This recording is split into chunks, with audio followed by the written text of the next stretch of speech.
gentlemen, and welcome back to my channel. This is Sandeep here, and I'm part of the Tech Talks with Sandy channel here. Um, if you have not subscribed to this channel, go ahead and click on that subscribe button. If you have any comments towards the end of the video, as always, do drop it in. Any feedbacks, do drop it in. I'll probably try to answer as much as possible. Now, this is a precursor or rather a follow up to the video that we did last time, which is around Webex announcements, right? Webex 1 announcements. So this is one of those features that has come in as part of the the pre-release, I would say, right? The version that I am on right now. So effectively, I get versions before, hopefully before everybody else. So if in case you're wondering why am I not able to see these releases that, or rather the features that I'm going to be showing you in today's video, it's primarily because it's on the pre-release. The feature that I'm going to be talking about is called gesture control, and you should be able to see this in the week of 17th of January to the on the desktop app on your laptop. Now make sure you go ahead and click on that update button when you see it, because you don't want to miss this feature. With that, let's get on to the video.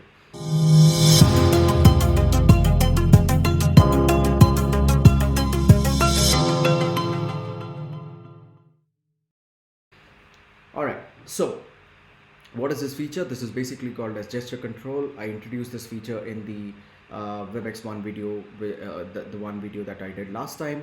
Now today I've been joined by Mr. Koala, who's here, right? Oops, this guy over here, yes. The Mr. Koala who's come in and he wants to see this gesture video along with me.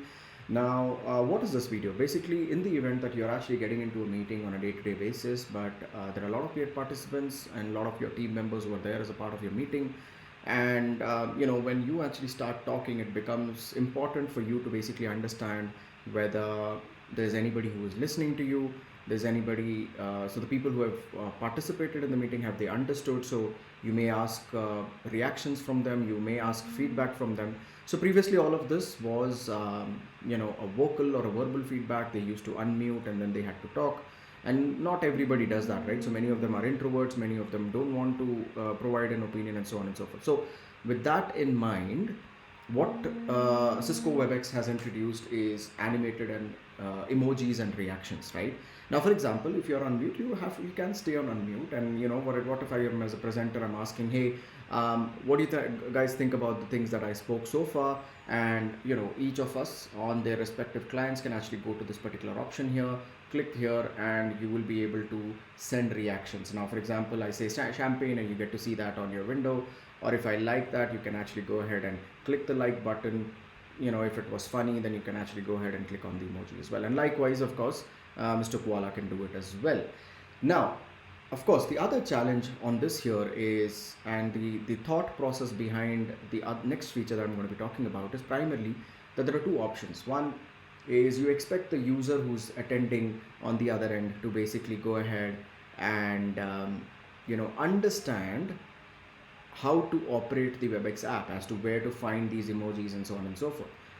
The other option is we want to keep it very spontaneous, right? We want to keep it very, very ad hoc, right? We understand that we are all locked up inside, and we want to actually bring that whole spontaneity out. So for example, just like how you saw, I had my hand gestures moving, but Webex understood that there is something that I'm trying to do. So for example, in the similar case, now I ask for feedback, and people who are there on video, they can basically say, okay, Sandeep, we liked it, there you go, a thumbs up from my end. Okay, and likewise, some of the people may appreciate it, so they can actually go ahead and use the clap emoji, right? So notice I'm not touching my laptop. And last but not the least, there might be few of you who basically say, okay, you know what, this is a stupid feature, I don't like it, right? So go ahead and give me a thumbs down, and likewise. So there are other options as well that are there. So for example, this is mostly a stop button, I don't know how, or maybe a hands, hi-fi kind of stuff. Yeah, but nonetheless, so this is the feature that we are talking about, and we're pretty excited as far as Webex is concerned. I'm pretty excited. I've started using this on my day-to-day calls already. I'm sure Mr. Koala will like it as well. In case you like it, as I always say, do drop in your comments, do drop in your feedback, and don't forget to hit the subscribe button, because I have another cool feature that I am making a video on right now, and I would want you to see it. All right, with that, adios.